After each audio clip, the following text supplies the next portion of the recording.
Okay, good morning, everyone. Good morning. We're resuming what we did the first 2 days of this week in learning Likuti Torah. And we're learning about how we can activate ourselves the way the Holy Temple did back in the good old days when there was a Holy Temple in Israel.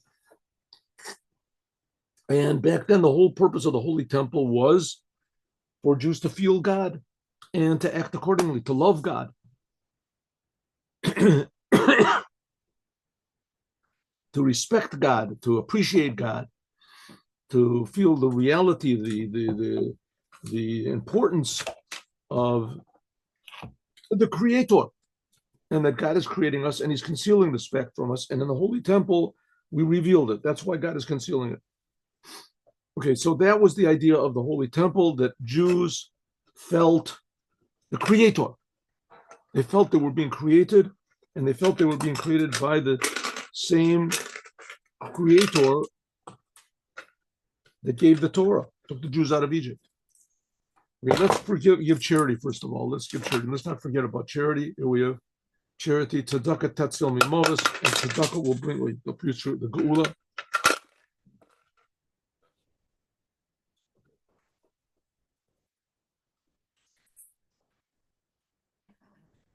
Fell to the ground.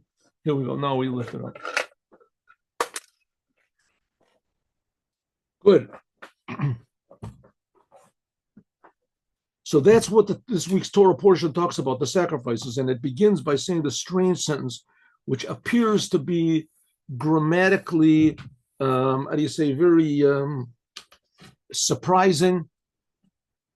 And in fact, even incorrect. It starts off with plural and it's singular, and then it goes to plural, and it goes to for a third person and the second person. Right, a person, one of them, when you sacrifices, and what does it say? When he sacrifices from you, it should have said one from you that sacrifices. What does it say when he sacrifices from you?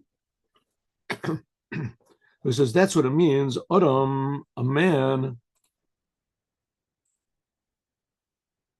ki yakriv, when he sacrifices, became from you.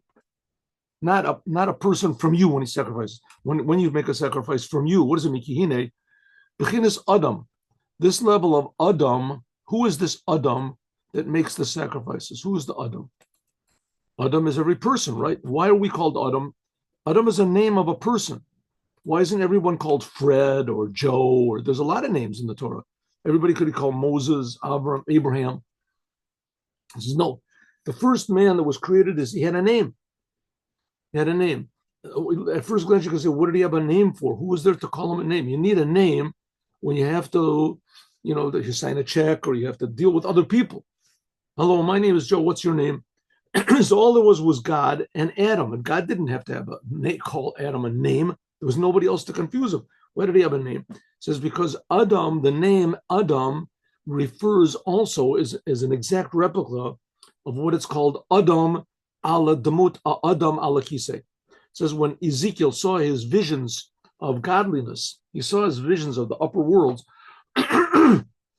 So he saw all these angels and all these other things. And then he saw a big chariot, and around the chariot there were these four different faces: of a face of a man, of an ox, of a lion, of an eagle.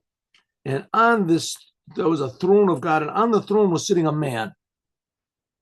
And that man, that's God. That's God. Okay, of course, we know in Judaism that God does not have a form, and God is not a person, and God doesn't sit on a throne. So what did he see? So he saw God. Well, it's impossible. You can't see God. God isn't a thing you can see. You can actually see that he has a form, he has an eye, and oh yeah, really? So what does it mean that God created us in his image? Huh? God must have an image if he created us in his image. What does it mean? So what does it mean? That's pretty weird. So he says that's a secret of the 10 Sfirot. That's a secret of the 10 Sfirot. Through the 10 Sfirot, we know that God has a personality. This makes no sense whatsoever, but at least it makes a little bit more sense to say that God is just infinite. You can't describe him, and he creates the world. How does he do that if he's infinite? He has to have something by means of which he creates the world, right? Some sort of a force, some sort of a something that he creates the world with. So maybe there's God, and then there's another thing, which is, that's creating the world. And then maybe there's another thing that, says that's idolatry. You can't say that. There's only one God, and he creates everything, and he's infinite, but he creates, and he cares about us. So he says that's this idea of the man that's sitting on the throne. That's what's called the secret of the 10 Sfirot, how God, I want to call it, articulates himself, and that's all the Kabbalistic books talk about this. But we're interested in that. That's very interesting stuff. But the main thing is to know is that God does have a form. There's God's essence, which has no form, and then God is a form. And that's the form, that's the form of man. And this existed, so to speak, before man was created. Which that also makes no sense, because before man was created, there was no time. So there couldn't be before. There was no before or after. Because time is also a creation. Okay, so nevertheless, there's a man that's sitting on the throne. That form of man existed before man existed. And first man was made in that image, and we're made in the image of the first man. There's a Mishnah in Sanhedrin that says that God, the way God does things is not how we do things. It says God, and let's say you're in a factory, so you make one, a mold, and you want to make, let's say, a cup. So you make a form of a cup, and you print. You print cups, right? A printing press. You put all the letters there, and it prints out, comes the same thing all the time. Not God. God made one form, man, and after that, every man is different. Every human being is different from every other human being, and it all came from one man, right? All from one form. So it says that's what it means. But nevertheless, man is, despite the fact that everybody is different, but everybody is also exactly the same. It's forbidden to kill a man, whether it's a big man or a small man or an old man or a sick man, or you can't kill man. And usually those people that say, well, people that are sick, you can kill them. So they eventually get around to saying you can kill pretty much anybody who disagrees with me or myself.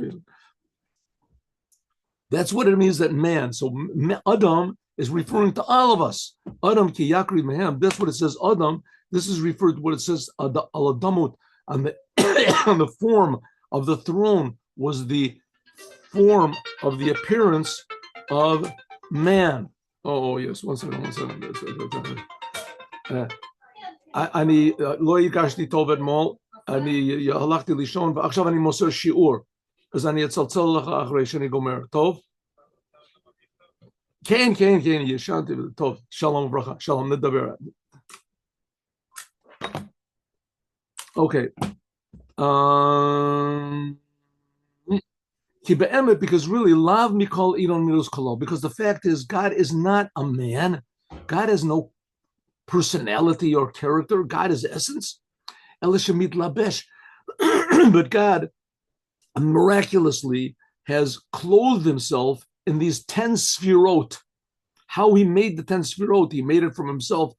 We're talking about things that we cannot possibly really understand, but it's the fact. How can we be talking about things we don't understand? I mean, that is really not a question whatsoever, because all of science talks about things they don't understand. No one understands what mass is, what energy is. They understand what these things do. They understand what they do. They understand there are such things as quarks and molecules and reproductive systems, but they don't understand. They can even understand how it works, but they don't understand what it is. What it is. Why does there have to be a reproductive system? Well, preservation of the species. Who says there has to be preservation of the species? What's the form? Who invented the laws of gravity? What the Congress, whatever, invented the laws of gravity or the laws of whatever of nutrition? That's just the way things are. That's what's called. There's a name for that. It's called nature. Nature means you don't understand. That's the nature. The nature of dogs is they bark. The nature of crows is they caw. Right? Why is that? That's just the nature. That's all. Okay, that's nature. So it says we don't understand. Now we're talking about the nature of God. We're talking about the nature. If we can't understand what the nature of a crow is, because certainly not understand what the nature. Right? We understand what these things do. Same thing with God. Okay, so God, we know that God There's 10 spirot. The 10 spirot, that's also subdivided into what's called the 248 limbs of God, of the king. Kedei, in order, and that's what it means, we're made in the image of God, especially the Jewish people, because we have these positive commandments, which that corresponds to the 248 limbs of the Creator. And we can illuminate by means of this, Le'ir, to illuminate Al Yidei Zeh, L'Neshamas Yisrael, the Jewish people. And Kol Olamot, and then all of the worlds through the Jewish people. When the Jewish people do what God wants, then that sets off a revelation of the Creator and the creation. Ba'azai, then Nikra Kamari Adam, then we are called man. So when the Jews do what God wants, and God decides what He wants, and He doesn't change what He wants, doesn't change. So therefore, the sacrifices are part of the commandments, which are the limbs of the Creator. And when we do these commandments, so we partake in the limbs of the Creator. We become, so to speak, the limbs of the Creator. And then we make man in this world. We're, so to speak, by means of the Torah, we become God's twin. That's what it's called, Pitchili Talmoti, my twin. King Solomon talked about it in the Song of Songs. That's what it means in Shir Koma. That's what it means. The how do you say the anatomy of God. It says that in another place. Tzena Urana. A sentence is one of the discourses of Chabad, based on a sentence from the Song of Songs. Being in Shir Koma, Chesed Deruah, says by God that the anatomy of God is Chesed, His kindness. That's His right arm, and God's severity, His power. That's His left arm, etc. Etc. Etc. Etc. Etc. Oh. On this, it says it's just giving you a place to look for more explanation on this. On this, Namar, it says, Adam ki yakriv. That's what it says in the Torah, that a man, Adam ki yakriv, when he makes a sacrifice, what does it mean? Amshachas et the ruta de le'ela, that when we do something in this world, we draw down an arousal from God. Remember, that's what we talked about yesterday? That when we do something, we act, God reacts. That's what's called an arousal, et aruta, an arousal de of litata, from above, le'ila, sorry, from above. It's that when we do something in this world, namely the sacrifices, then that makes a reaction from God, Adam Elyon, from the upper man. So we have Adam as us, and then the upper man, that's also Adam. Lahakriv leva Adam shalamata, and that then inspires us to come closer to God. Like reflecting waters. Just like water reflects the face, so a heart of man to man. Which man are we talking about?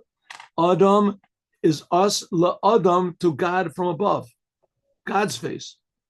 So when we do something with the Adam from here, then la Adam, God reacts, and then God reacts to inspire us to do more, and then God inspires more, and etc. That's the love relationship that King Solomon was speaking about in the Song of Songs. It says different places to look. See, the Rebbe is telling us different places to look because all of these discourses that the Rebbe said, it wasn't just like at the spur of the moment he got an inspiration and he just made up a poem or something like that. That all of these were describing something that's very, very important and very, very real and very exact. So it could be that there are poets that remember every word of their poems that they do. But here the Rebbe is talking about different aspects of reality that are revealed to him. Because these Maimorim are a sort of like prophecy. That says the prophets, Rambam explained, that prophets weren't just telling the future. Sometimes there were prophets that were just given awareness, awareness, ideas of truth. Ideas of truth. To some degree, that was all of the men in the Talmud. All the opinions that are mentioned in the Talmud, these are it's like sort of small prophecy in a way, because they're getting aspects of truth to be revealed to us. Sometimes it's relevant to the laws, halachas. Sometimes it's revealed it's a known thing that a rabbi that's in a congregation that leads, a genuine rabbi, that he decides laws, his decisions are more accurate than big rabbis that, let's say, teach in yeshivas. Big rabbis that teach in yeshivas, they're not for action, to tell people what to actually do. They're people to help tell people understand. They understand the Talmud. But to come to an actual conclusion of what should be done and how it should be done, that takes a very expert person. That's why Rabbi Yosef Cairo, the Rambam, these people that wrote these books of distilling opinions from the Talmud, they were tremendously gifted from God to get to the right opinions. There were other people that were equally gifted from God that sometimes they could disagree with them, like all the opinions in the Talmud. There's disagreeing, the whole thing is filled with disagreements. But the idea is that these ideas really come from the Creator. That's what it means, that when we do something over here, then that inspires God, and then God returns and inspires us. Like it says, reflecting waters. Okay. Just telling us where to go. Okay, Bezeo, that's what it means. All these, when the Rebbe tells us to look in a different place, it's telling us about different revelations that he got to say these different Maimorim, to reveal these different ideas. Bezeo, that's what it is. That's what it means, that you have to sacrifice from you. You have to, the sacrifice is not just you have to take your sacrifice, it has to belong to you. It has to belong to you. It means the sacrifice has to be you. You yourself.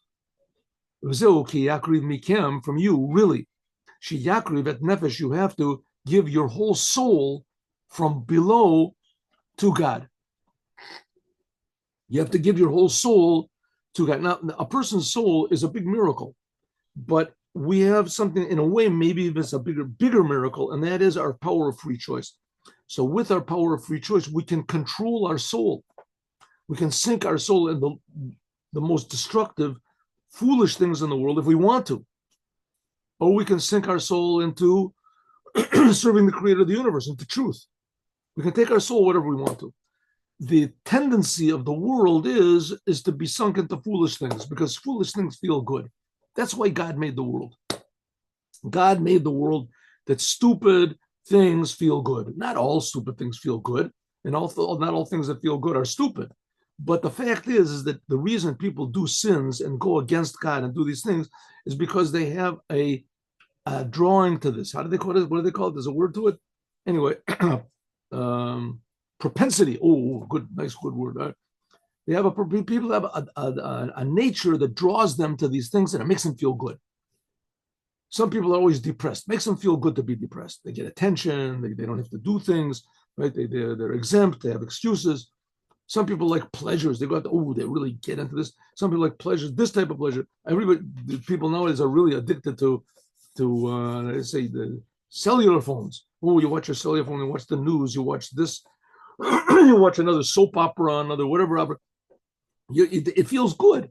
You're wasting your time, you're wasting your life, but it feels good, right? It feels good. Or if you want to, you can take your soul and you can devote it to things which are true, which usually don't always feel good. That's when you have to force yourself. Then when you start feeling the truth of doing something that's true, then it starts to feel good. That's called, let's say, changing yourself totally. It's eskafia and hapcha, transforming yourself. So it says, nevertheless, you're supposed to try to give your soul from below, but that's your soul. It's your real you, but you give it to the Creator. Give it to Creator. So that's a very difficult thing for a person to do, to get out of his natural animalness and start to become an Adam, humanness. Adam means human. And therefore, Omar Tevas, it says, Mikem, from you, after it says, Ki Yakriv, when a person sacrifices from you, you have to give you have to give yourself. No Adam, it doesn't say a person of you when he sacrifices. It means a person, when he sacrifices of you, you have to sacrifice from yourself. If it would have just said one of you, should make a sacrifice, then it would mean kapshuta, simply when a person, physical person, when he wants to make a sacrifice, brings an animal. But when it says when a person, when he sacrifices, instead of saying when a person from you, when he sacrifices, but it says a person when he sacrifices from you, it comes to hint what we said before, that the sacrifice has to come from you, from your soul, from yourself, from your life. And therefore, Ne'amar, it says ki yakriv, therefore it says singular. This refers to the upper man.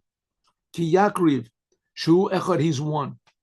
And it's talking, you come closer to the Adam. You take the Adam from you and you come closer to the Adam, the face of God from above, and then you receive from that face of God as well. Al-Pi, like it says, Heina Adam achad kamenu. Like it said, when Adam ate from the tree. So it said, man has become like one of us. Yechidu sha'olam, he is one of us. What does it mean? Like the oneness of God. Hainu kamo bechinas Adam elyon, like the upper man. So Adam, then when we do what God wants, then we become similar to God. When we don't do what God wants, then we're also similar to God, but the wrong way, right? We think that we're God. We feel that we are God, which God gave us the option. You can do whatever you want to. But if we want to be connected to the face of God in truth, then that's by doing what God wants. And that's the idea of the sacrifices. Here, there's a bigger, deeper point, though. Not just when they brought the sacrifices in the temple is this referring to, even though, of course, that's what it's referring to. But it means that anything you do should be in order to come closer to your true self. And the true self is the man that's sitting on the throne. And the man that's sitting on the throne, that's the Torah and the commandments. And afterwards it says so it says, Adam ki yakriv mikem. Okay, what are you supposed to sacrifice from? It says, Mina behema, from the animal. Takrivu what korbanchem, you should bring your sacrifices. Zeu bechinas hakorban sha'adam milamata yakriv. What are you supposed to sacrifice? You're supposed to sacrifice, we just said, ourselves. It says, yeah, but yourself means not just your godly self, but also your animal self.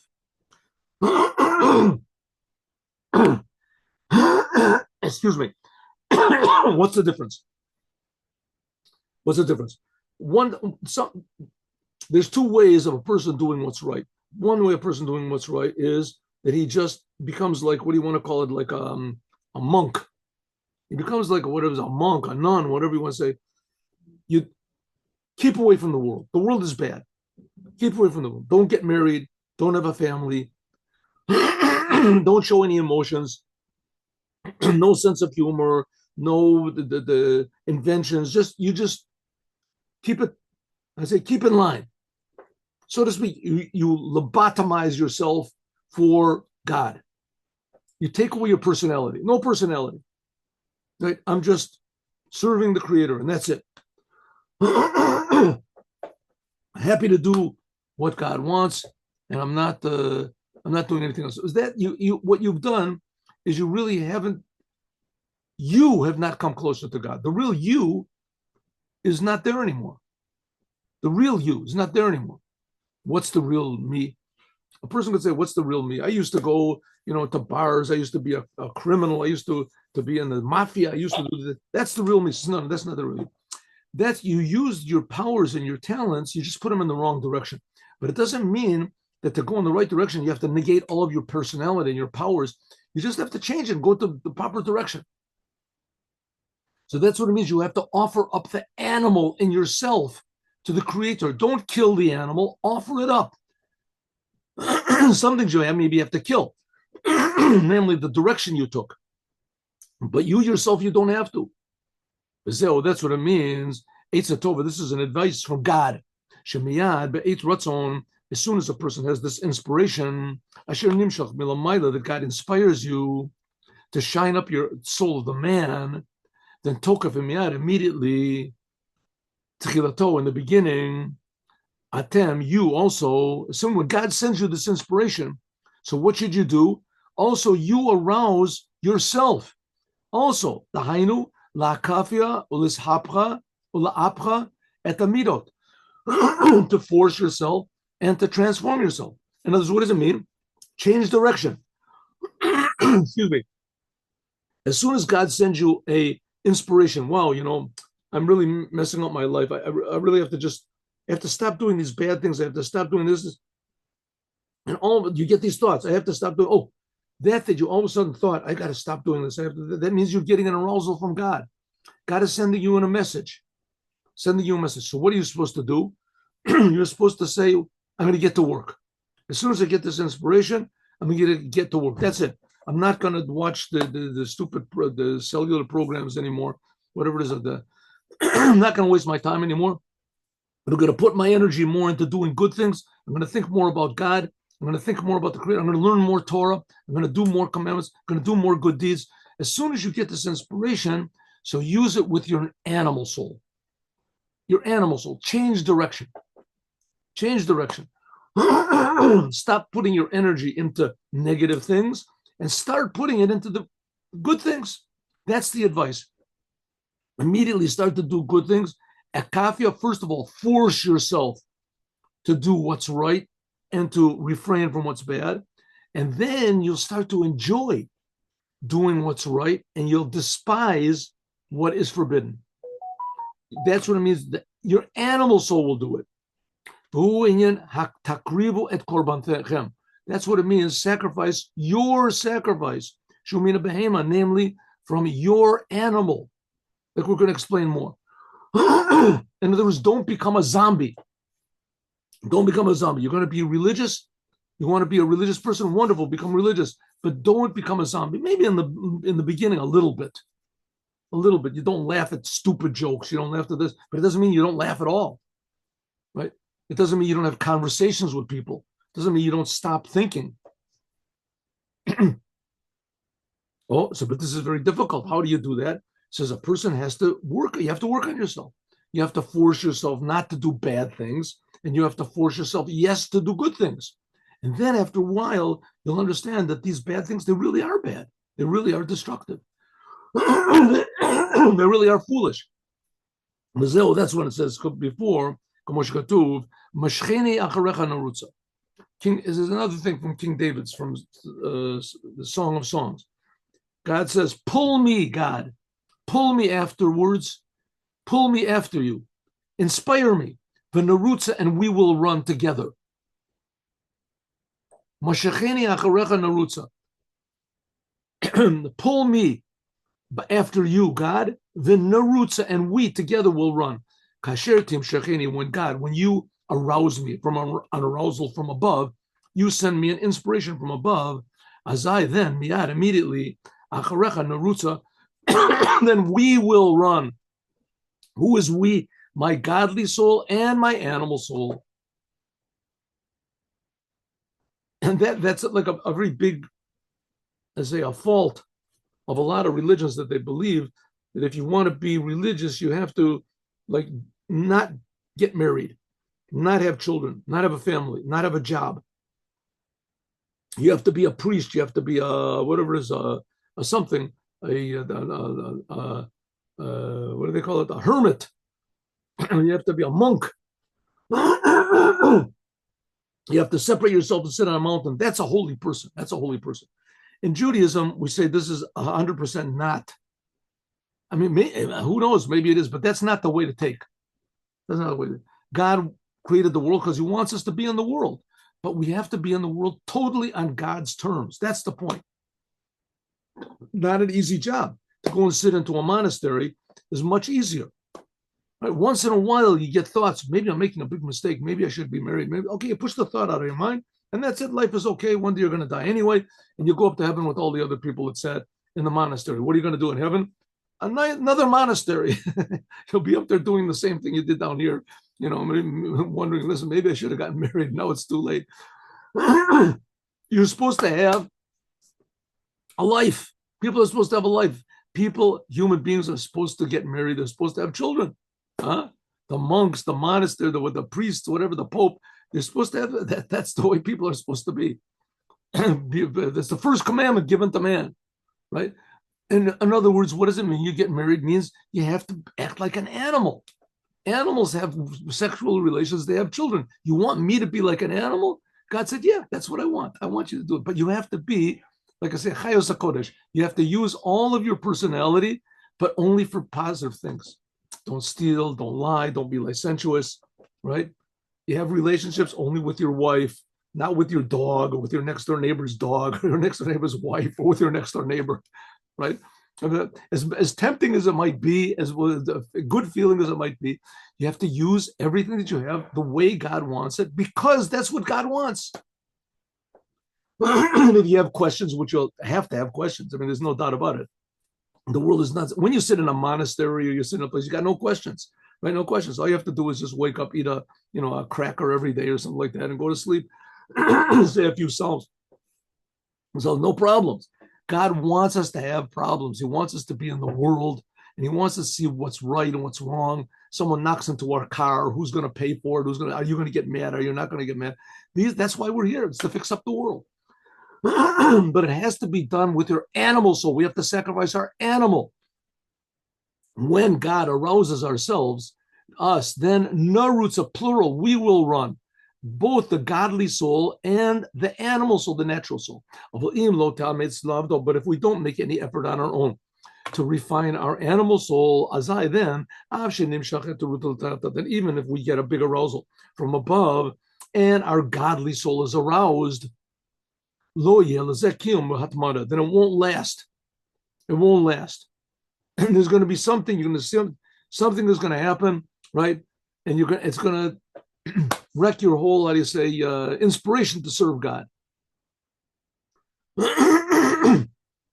Shocking, scary. All I can do is come back to the same story that I've told so many times, but it's a story that the Torah tells. It's the example of Yerovam ben Nevat. Well, Yerovam ben Nevat was I want to call him a holy person, an amazingly talented person. He was told by a prophet, Achi Ashiloni, that he should be the king of the 10 tribes, right? In the middle of the first temple, this was. First temple, and actually it was basically in the beginning of the first temple. After King Solomon died. And he took 10 tribes up. He was tremendously devoted to God, and he was a leader. He was told by God he should be the leader of 10 tribes. That's the majority of the Jewish people. And he got up there, for whatever reasons it was, whatever political reasons he had in his mind, but all of a sudden everything turned around, and he convinced the Jewish people to worship the golden calf. He made 2 golden calves. So the Jews back then, they only made 1 golden calf. I'm going to make 2. How could he do a thing like that? You can't judge a person till you get to his place.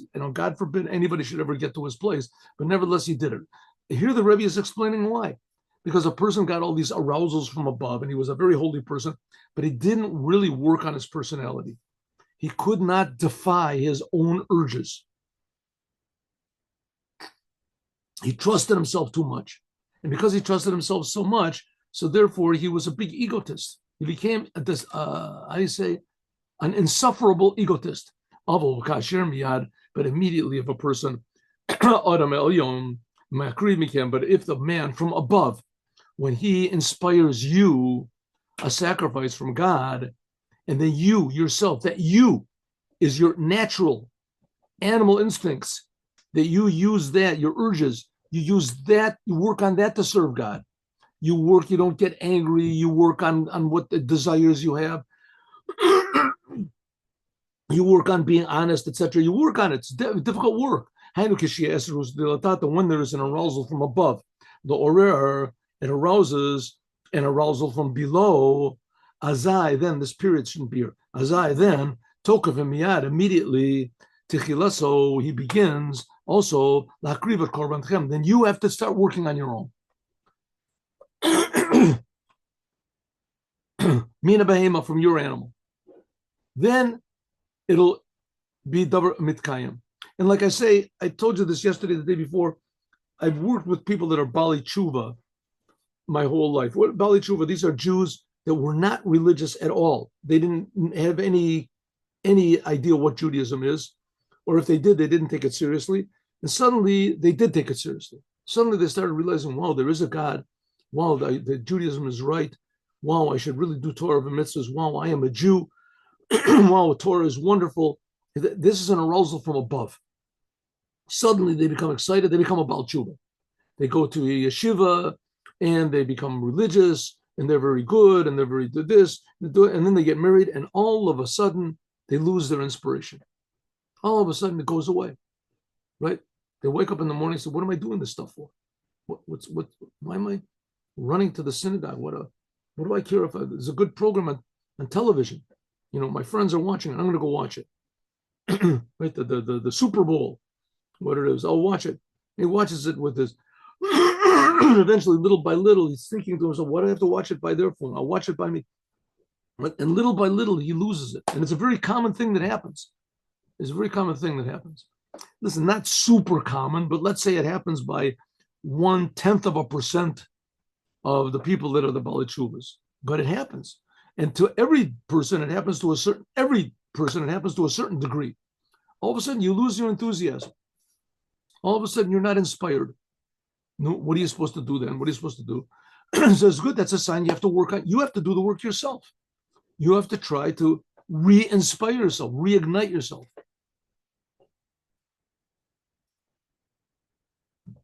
It says because the whole idea why God inspires us is because there's a better type of light that comes from darkness. That when we have problems from our own personality, all of a sudden you get mad, you get depressed, you have lust, you have this, but that's the time exactly when that's the battle. That's the reason we're here.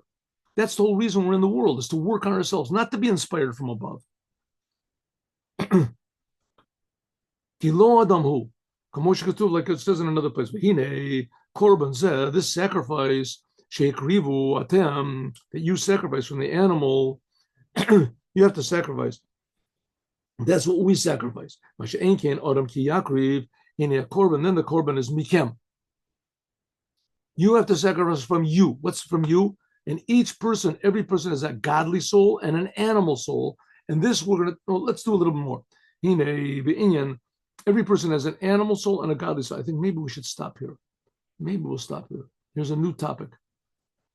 The animal soul and the godly soul. This we're going to talk about more, God willing, tomorrow. Good. We have 2 more days. Yes.